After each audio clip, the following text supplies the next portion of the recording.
पर।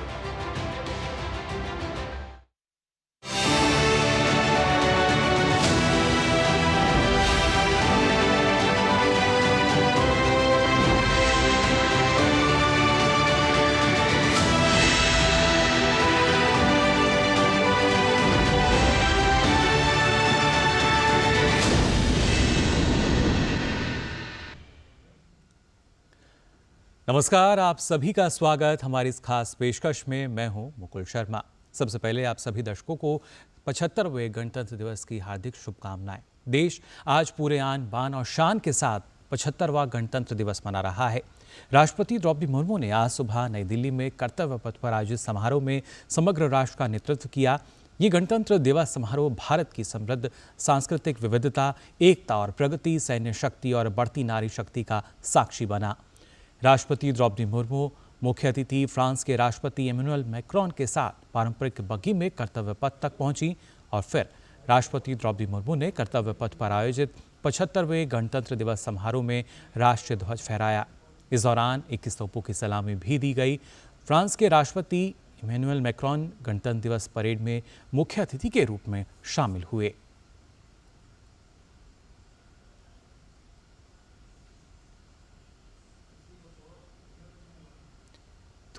कई मायनों में खास रहा 75वां गणतंत्र दिवस समारोह। आपको बताएं कि कर्तव्य पथ पर आयोजित गणतंत्र दिवस की परेड में फ्रांस की सैन्य टुकड़ी ने भी हिस्सा लिया। दस्ते में 90 सैनिक शामिल रहे। इसके म्यूजिकल बैंड में 30 संगीतकार और फ्रांसीसी विदेशी सेना की दूसरी इन्फेंट्री रेजिमेंट के फ्रांसीसी मार्चिंग दल भी इस दौरान शामिल रहा। French Foreign Legion Music Band led by Captain Khourda, comprising 30 musicians, playing the Legion's anthem called La Boudin.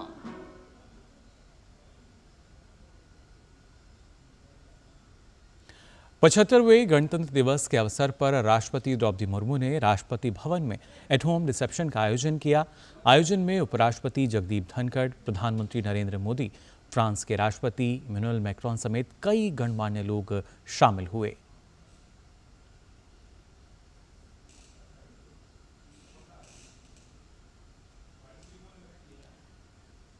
गणतंत्र दिवस की संध्या पर ये आयोजन किया गया राष्ट्रपति भवन में, जिसमें न सिर्फ फ्रांस के राष्ट्रपति मैक्रोन वो शामिल हुए, साथ ही प्रधानमंत्री नरेंद्र मोदी, उपराष्ट्रपति जगदीप धनखड़, उनके अलावा तमाम गणमान्य लोग जो हैं इस आयोजन में शामिल हुए।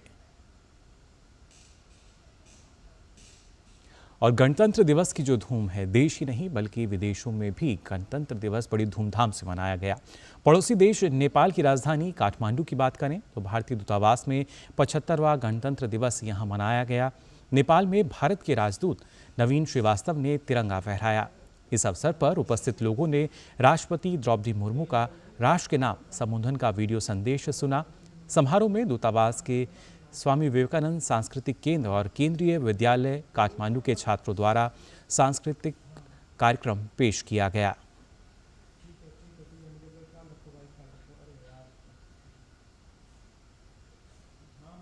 नेपाल के बाद बात करते हैं सऊदी अरब की, जहां के जेद्दा में भारत के महावाणिज्यिक दूतावास में गणतंत्र दिवस समारोह का आयोजन किया गया। इस अवसर पर भारत के महावाणिज्य दूत मोहम्मद शाहिद आलम ने तिरंगा फहराया और भारत के राष्ट्रपति के राष्ट्र के नाम संबोधन के अंश पढ़े।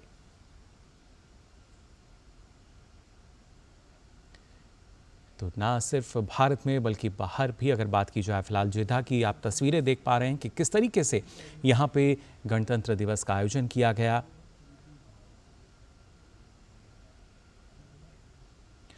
भारत का 75वां गणतंत्र दिवस संयुक्त अरब अमीरात यानी यूएई में भी धूमधाम से मनाया गया।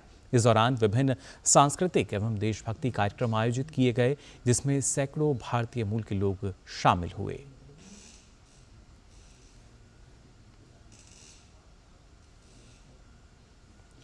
वहीं मालदीव की बात करें तो यहां 75वें गणतंत्र दिवस के अवसर पर माले स्थित भारतीय दूतावास में गणतंत्र दिवस का आयोजन किया गया।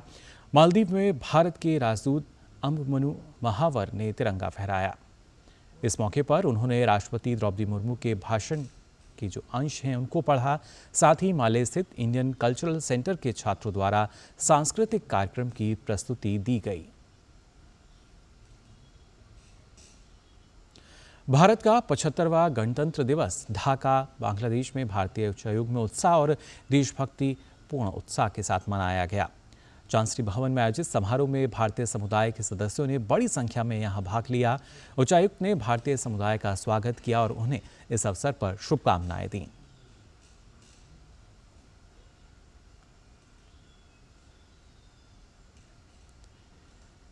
ये तस्वीरें जो आप देख पा रहे हैं ढाका की, जहां पर धूमधाम के साथ कार्यक्रम का आयोजन किया गया गणतंत्र दिवस के उपलक्ष्य में।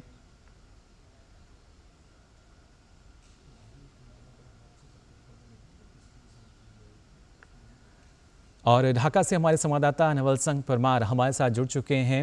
नवल संघ, जानना चाहेंगे आपसे किस तरह का आयोजन आज गणतंत्र दिवस के उपलक्ष्य में किया गया ढाका में और किस तरह का उत्साह आपने वहां देखा? बांग्लादेश की राजधानी ढाका में आज सुबह भारत का 75वां गणतंत्र दिवस बड़े धूमधाम से और देशभक्तिपूर्ण माहौल में मनाया गया, जहाँ पे भारत के उच्चायुक्त प्रणय वर्मा ने पहले तो ध्वज फहराया और उसके बाद 75वें गणतंत्र दिवस की पूर्व संध्या पे जो हमारे महामहिम राष्ट्रपति ने राष्ट्र के नाम जो संदेश पढ़ा था उसका कुछ अंश यहाँ के हाई कमिश्नर ने लोगों के बीच साझा किए और उसी के साथ देशभक्ति के गान हुए। इंडियन कम्युनिटी ने काफी बढ़ चढ़ के हिस्सा लिया और कल ही एक अनाउंसमेंट हुआ जिसमें यहाँ की बांग्लादेश की मशहूर रविंद्र संगीत गायकी के जो प्रख्यात गायक थे रेजवान चौधरी बनिया, उनको पद्मश्री एनायत करने की घोषणा हुई।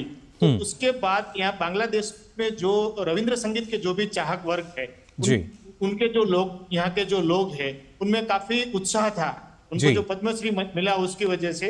तो यहाँ बांग्लादेश में एक यूफोरिया का माहौल बना हुआ था भारत के जो 75वां गणतंत्र दिवस जो है उसके उपलक्ष्य में। तो कुल मिला के काफी उत्साहपूर्ण और देशभक्तिपूर्ण माहौल में यहाँ पे 75वां गणतंत्र दिवस जो है मनाया गया। जी बिल्कुल नवल संघ, लेकिन अगर बात की जाए क्योंकि ये गणतंत्र दिवस जो है वो अपने आप में काफ़ी खास है, 75वां गणतंत्र दिवस हमारा, और उसके साथ साथ जिस तरीके से अगर वैश्विक पटल पे देखा जाए भारत जो कि एक हम कह सकते हैं विश्व गुरु बनने की राह पर सबसे आगे हमें नज़र आता है, ऐसी स्थिति में किस तरीके से आप इन तमाम आयोजन को देखते हैं? ये आयोजन काफ़ी शानदार रहा और कुछ समय पहले मतलब 2 दिन पहले बुधवार शाम को भारत के उच्चायोग ने एक सत्कार समारोह का आयोजन किया था। उसके अंदर यहाँ के बांग्लादेश के जो पार्लियामेंट के स्पीकर है शिरीन शर्मिन चौधरी, वो मुख्य अतिथि थे और उसके अलावा बांग्लादेश कैबिनेट के काफी सारे मंत्रीगण थे, सांसद थे और साथ में विदेशी जो राजदूत यहाँ बांग्लादेश में वो भी बड़ी संख्या में उन्होंने भी हिस्सा लिया था। साथ में मीडिया के लोग थे और बांग्लादेश के जो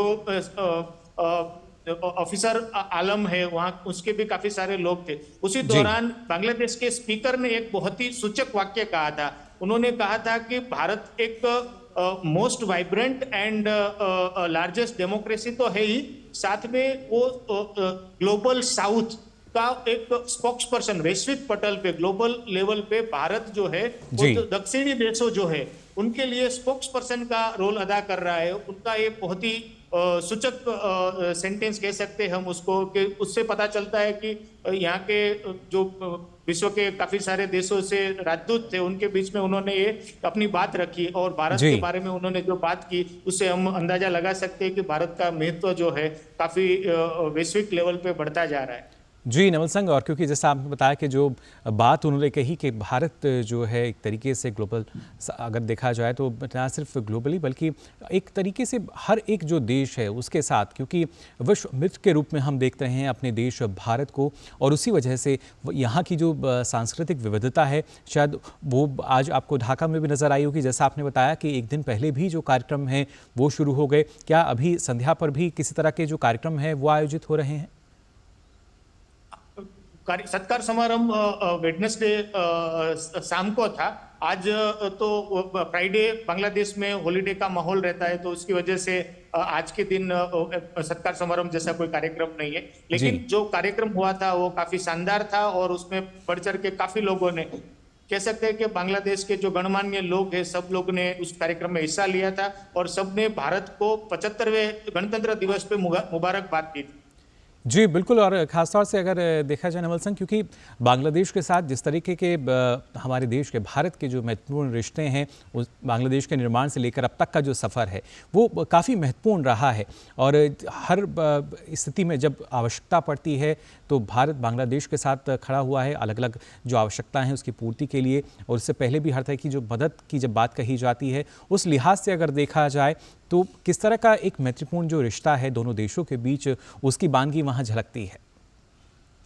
हम जानते हैं कि बांग्लादेश और भारत के बीच में करीबन 4500 किलोमीटर लंबा जो जमीनी सरहद है, साथ में दोनों का हिस्टोरिकल और ऐतिहासिक और भौगोलिक तरीके से हम दोनों देश जो है एक दूसरे से काफी जुड़े हुए हैं, हमारा साझा रिश्ता है। साथ में हमारी जो परंपराएं है, कल्चर है और भाषा जो है, बांग्लादेश और भारत दोनों में बांग्ला भाषा जो है, बांग्ला कल्चर है, साथ में हमारी जो परंपरा है वो एकदम कॉमन है, तो उसकी वजह से दोनों देश के बीच में काफी घनिष्ठ संबंध है। साथ में जो भारत का योगदान रहा है, बांग्लादेश के जो आजादी की जो मुहिम थी, उनका लिबरेशन वॉर था, उसके अंदर जो बांग्लादेश भारत के लोग और भारत की सरकार ने जो हिस्सा लिया था और उनको जो सपोर्ट किया था, वो आज भी लोग, कोई भी मौका हो, कुछ भी बात हो, जब इंडिया बांग्लादेश रिलेशन की बात आती है तब 1971 लिबरेशन वॉर की याद आती है और उसके साथ ही भारत का जो अहम योगदान रहा है बांग्लादेश के स्वतंत्रता में और बांग्लादेश को दक्षिणी एशिया खंड में भारत एक बड़े भाई की भूमिका में है। जब भी जरूरत पड़ी, आपने जैसे बताया, वो उनके यहाँ जो भी जीवन जरूरी चीजें हैं, जैसे आलू है, जिंजर, ऑनियन या गेहूं और राइस, कोई भी जीवन जरूरी चीजें, यानी जो भी आवश्यकताएं हैं उनकी पूर्ति लगातार होती रही है, आसानी से मिल जाती है जी। और भारत को भी मार्केट मिलता है, तो दोनों देशों का व्यवहार जो है काफी सौहार्दपूर्ण रहा है, मैत्रीपूर्ण रहा है और आने वाले समय में ये संबंध और भी आगे बढ़ेंगे, ऐसा हम कामना करते हैं। जी बिल्कुल, यही उम्मीद है कि और भी मजबूत स्थिति जो है रिश्तों की नजर आएगी। फिलहाल नवल सिंह, बहुत बहुत शुक्रिया हमारे साथ जुड़ने के लिए। तो ढाका से हमारे संवाददाता नवल सिंह परमार बता रहे थे कि ढाका में किस तरीके से गणतंत्र दिवस का जो समारोह है वो आयोजित किया गया और बड़ी धूमधाम से यहाँ इसको मनाया गया। फिलहाल इस पेशकश में हम यहाँ रुकने एक छोटे से ब्रेक के लिए जल्द हाजिर होते हैं। साल, बरस और सदी नहीं, एक युग गुजर जाएगा, उम्र न पूछो वंडर की, जब फर्क नजर आएगा। वंडर सीमेंट, फर्क नजर आएगा। गोल्डी छोले मसाले, जहाँ जाए रिश्ते बनाए, जहाँ जाए रिश्ते बनाए, गोल्डी मसाले। The new India assurance company limited, Bharat की प्रमुख बहुराष्ट्रीय जनरल इंश्योरेंस कंपनी की ओर से आप सभी को गणतंत्र दिवस की शुभकामनाएं। अब घर बैठे पाए द न्यू इंडिया एश्योरेंस की comprehensive range of products and services का लाभ। व्हाट्सएप नंबर 9833 पर। Assurance of the leader. नई वॉशिंग मशीन अच्छा है। क्या हुआ? अरे शॉपिंग पे 2000 का कैशबैक मिला है, बस क्यूआर कोड स्कैन करना है। अच्छी धुलाई होगी, है ना? बैंक अकाउंट की पैसे रिसीव करते समय क्यूआर कोड स्कैन, पिन या ओटीपी की जरूरत नहीं पड़ती, वो सिर्फ पेमेंट के लिए चाहिए होती है। इसलिए अनजान कोड या लिंक से सावधान रहिए और नुकसान से बचिए। बच गए धुलाई से। ये नई धुलाई। अब यह कहता है कि जानकार बनिए, सतर्क रहिए। लाइफ में फाइनेंशियल आजादी के लिए एनपीएस जरूरी है। रिटायरमेंट में फाइनेंशियल आजादी रहे जारी, एनपीएस से आज ही करे तैयारी। एनपीएस जरूरी है। माय गॉड, ये रेडियो देख के दिल गार्डन गार्डन हो गया। 10,000 रुपए दूंगा इसके। क्यूआर कोड स्कैन कर, पैसे तुरंत तुम्हारे अकाउंट में। बोला यूपीआई कहता है क्यूआर कोड पेमेंट करने के लिए होता है, रिसीव करने के लिए नहीं। अपने पैसों का ध्यान खुद रखो। Good bye bad bye. I'll be back। आप भी ये जानकारी शेयर करें और अपने आसपास के भोले को बचाएं। ग्रामीण अर्थव्यवस्था के संरक्षक, agriculture insurance company of India.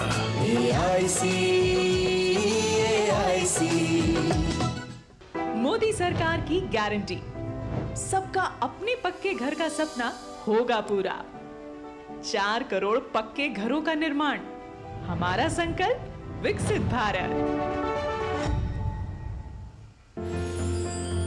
साल बरस और सदी नहीं, एक युग गुजर जाएगा। उम्र न पूछो वंडर की, जब फर्क नजर आएगा। वंडर सीमेंट, फर्क नजर आएगा। ये नया भारत है, कभी हंसता कभी हंसाता है, हिसाब का पक्का है। जियो पेपर प्राप्त हुए। लड़ता है, झगड़ता है, पर आगे बढ़ता है। जो अपने दिल की सुनता है, खुल के बात करता है, सबको साथ लेकर चलता है। इस भारत की अलग ही पहचान है। जुड़े नए भारत से, जियो भारत से। ब्रेक के बाद आप सभी का एक बार फिर स्वागत हमारी इस खास पेशकश में। हम आपको बता रहे हैं कि कैसे ना सिर्फ हमारे देश में बल्कि भारत की जो गूंज है वो विदेशों में भी है और गणतंत्र दिवस वहाँ भी बड़ी धूमधाम से मनाया गया है। बात अगर की जाए न्यूजीलैंड की तो आपको बता दें यहाँ वेलिंगटन स्थित उच्चायोग में बड़े उत्साह और देशभक्ति के साथ गणतंत्र दिवस समारोह का आयोजन किया गया। न्यूजीलैंड में भारत की उच्चायुक्त नीता भूषण ने तिरंगा फहराया। भारतीय समुदाय और न्यूजीलैंड के लोगों ने बड़ी संख्या में इस दौरान भाग लिया। इस मौके पर बच्चों ने अपनी सांस्कृतिक प्रस्तुतियों से दर्शकों का मन मोह लिया। वहीं जापान की अगर बात करें तो भारतीय दूतावास में अगर बात की जाए तो यहाँ 75वें गणतंत्र दिवस समारोह का आयोजन किया गया था, जिसकी झलकियां उन्होंने साझा की। राजदूत सीबी जॉर्ज ने भारतीय दूतावास में तिरंगा फहराया।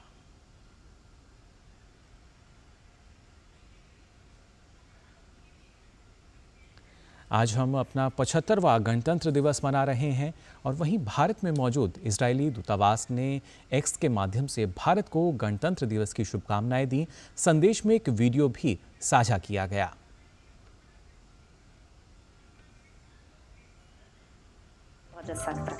दिनाच्या हार्दिक शुभेच्छा। সকলকে প্রজাতন্ত্র দিবস এর শুভেচ্ছা। মই আপোনালোক সকলোকে গণৰাজ্য দিৱসৰ শুভকামনা জনাইছো। आप सबू लोगों ते गणतंत्र दिवस की बहुत बहुत बधाई है। प्रजासत्ताक दिवसની शुभेच्छा। गणतंत्र दिवस की हार्दिक शुभकामनाएं। This is the address for today. I'm going to hold this. I'll just be a modern Rajasthani businessman. Kamagani, आप सगळ्यांना गणतंत्र दिवस रे ही आतानी शुभकामना।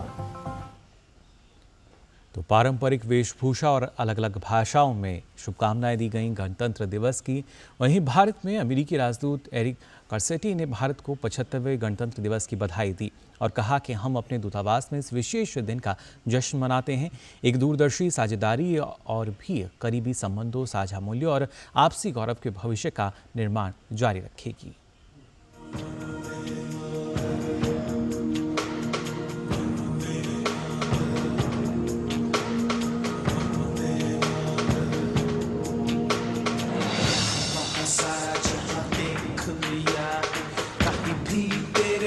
कोई नहीं है, अस्सी नहीं 100 दुनिया घुमा है, नहीं कहीं तेरे जैसा कोई नहीं। मैं गाया जहां भी बस तेरी याद थी, जो मेरे साथ मुझको तड़पा दिलाती। सबसे प्यारी तेरी सूरत, प्यार है बस तेरा प्यार ही।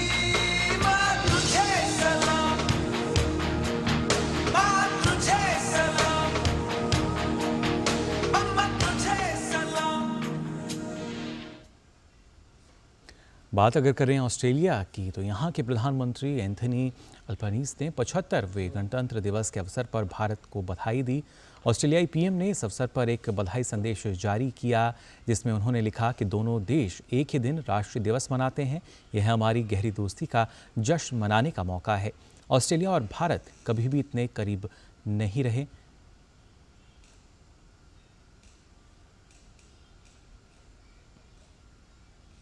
वहीं श्रीलंका की राजधानी कोलंबो में भी भारत के गणतंत्र का उत्साह देखते ही बन रहा था। कोलंबो में भारतीय उच्चायोग अपने सभी राजनयिक कार्यालयों में 75वां गणतंत्र दिवस मना रहा है। भारत के उच्चायुक्त संतोष झा ने आज सुबह कोलंबो के इंडिया हाउस में राष्ट्रीय ध्वज फहराया।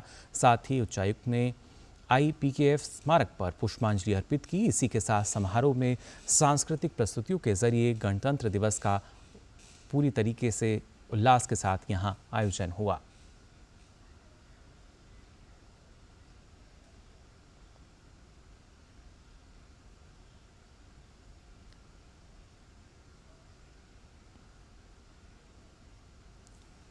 और आपको बता दें, कोलंबो से हमारे संवाददाता अहमद फारूकी हैं जो हमारे साथ जुड़ चुके हैं। अहमद फारूकी, जानना चाहेंगे आपसे किस तरह का जो आयोजन है वो कोलंबो में किया गया 75वें गणतंत्र दिवस के उपलक्ष्य में, और किस तरह की धूमधाम इस दौरान देखी गई? मुकुल, आपको मैं सबसे पहले 75वीं वर्षगांठ जो है आज गणतंत्र दिवस की, उसके ऊपर मैं आपको सबसे पहले शुभकामनाएं आपको देता हूं। जी, आपको भी। और यहाँ जो आज हमने देखा वो ये था कि 75 वर्ष जो हो गए जब हमारा देश गणतंत्र बना, और इसका उत्साह सारे प्रवासी भारतीय और भारत के जो दोस्त हैं, जो करीबी लोग मौजूद हैं यहाँ पर, उन सब के मन में हमने देखा। आज इंडिया हाउस में हमने देखा जब ध्वज फहराया गया उस वक्त सारे लोगों के अंदर बहुत जोश था, बहुत हर्ष था। और इस चीज को और भी हम महसूस कर सकते हैं। कल राष्ट्रपति महोदया का जो संदेश था पूरे देश के लिए, उसको जब आज उच्च आयुक्त श्री संतोष झा ने जब उसको पढ़ा, और पिछले एक वर्ष में जितनी भारत की अचीवमेंट्स रही हैं, चाहे वो G20 की अध्यक्षता हो या फिर चंद्रयान-3 की उपलब्धि हो, उनके ऊपर जब बात की गई तो लोगों के अंदर और ज्यादा खुशी महसूस हो रही थी। और ये चीज आज साबित होती है कि भारत आज अमृत काल में जो पहुंचा है, और उपलब्धियां एक से बढ़कर एक हो रही हैं। तीसरा सबसे बड़ा इकोनॉमी बन चुका है और बहुत जल्दी और आगे बढ़ता जाएगा, और काफी हद तक और कामयाब हो जाएगा। ये लोगों के अंदर ये महसूस हो रहा था कि आज जब भारत की जब बात आती है तो सारा विश्व भारत की तरफ देखता है। ये हर किसी के अंदर महसूस हो रहा था। जी बिल्कुल, जैसा आपने जिक्र किया, जो लक्ष्य हैं वो यही कि जल्द से जल्द उन लक्ष्य को हम पाएं। और आर्थिक स्थिति की अगर बात की जाए तो 5वें स्थान पर फिलहाल हम हैं। कोशिश यही कि 3रे स्थान पर भी जल्द पहुंचे। लेकिन खासतौर से कोलंबो की जब हम बात करते हैं, और किस तरीके जो आयोजन आपने बताया कि किस तरीके का रहा, वहाँ के जो लोग हैं वो किस तरीके से देखते हैं गणतंत्र दिवस के आयोजन को? देखिए, पहली तो चीज ये है कि 75 साल श्रीलंका के भी हो गए, उनकी आजादी हुए। और इस साल अगर हम देखें, फरवरी 4 को इनका स्वतंत्रता दिवस मनाया जाएगा श्रीलंका का। तो भारत और श्रीलंका करीब करीब एक 6-7 महीनों की अंतर में ही इनकी स्वतंत्रता का दिवस हुआ था। भारत का 1947 में हुआ था, श्रीलंका 1948 में। तो भारत और श्रीलंका एक तो काफी हद तक कल्चरल सिमिलैरिटी है लोगों के अंदर, लोगों के बीच काफी हमें सिमिलैरिटीज दिख सकती हैं। उसके साथ साथ हम ये भी देखते हैं कि तमिल लोग यहाँ काफी हैं और इनका मूल भारतीय है। तो काफी समानताएं एक जगह है। दूसरी तरफ हम ये देख सकते हैं कि ट्रेड और इन्वेस्टमेंट्स जितनी हैं उसकी वजह से भी काफी कनेक्शंस दोनों के बीच में मौजूद है।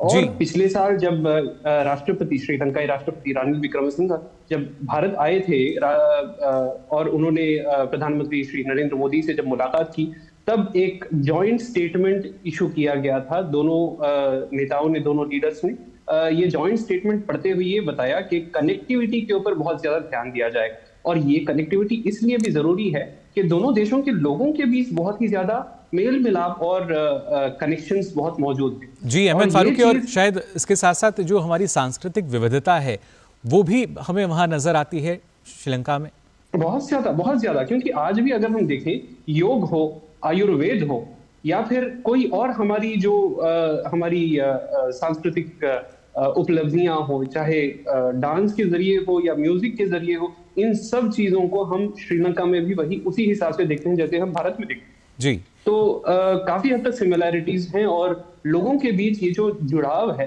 ये आज भी देखने को मिलता है। जी बिल्कुल, और इसी जुड़ाव की वजह से भारत जो है अब विश्व मित्र कहलाने लगा है। फिलहाल बहुत बहुत शुक्रिया हमारे साथ जुड़ने के लिए और बताने के लिए किस तरीके से कोलंबो में भी गणतंत्र दिवस का जो आयोजन है धूमधाम से आयोजित किया गया। फिलहाल इस पेशकश में हम यहाँ रुकने एक और छोटे से ब्रेक के लिए, आप बने रहिए डीडी न्यूज पर। साल बरस और सदी नहीं, एक युग गुजर जाएगा। उम्र न पूछो वंडर की, जब फर्क नजर आएगा। वंडर सीमेंट, फर्क नजर आएगा। टाइम पे खा लेना और प्लीज बाइक धीरे चलाना जी। और ये तुम्हारी सेफ्टी के लिए। अरे एक बात तो रह गई। LIC? ये हमारी सेफ्टी के लिए। दिल की सुनो, LIC चुनो।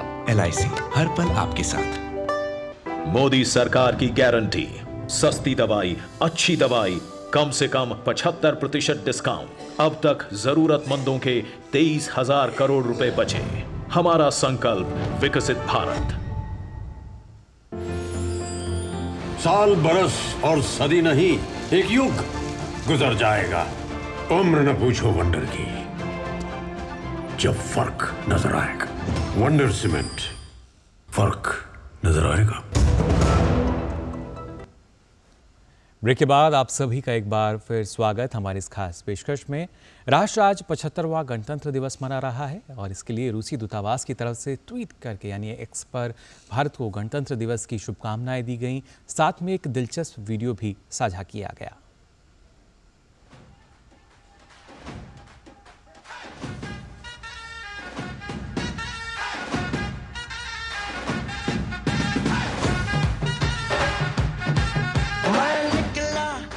लेके और रास्ते पर और सड़क में एक मोड़ आया, मैं उठे दिल छोड़ आया।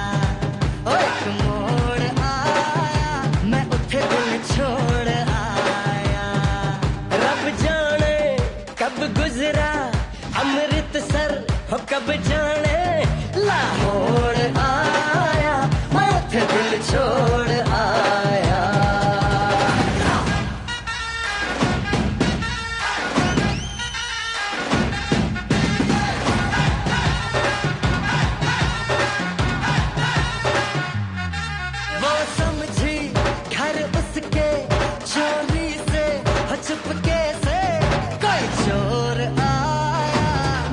दिल छोड़ आया, हो एक मोड़ आया, मैं उठे दिल छोड़ आया।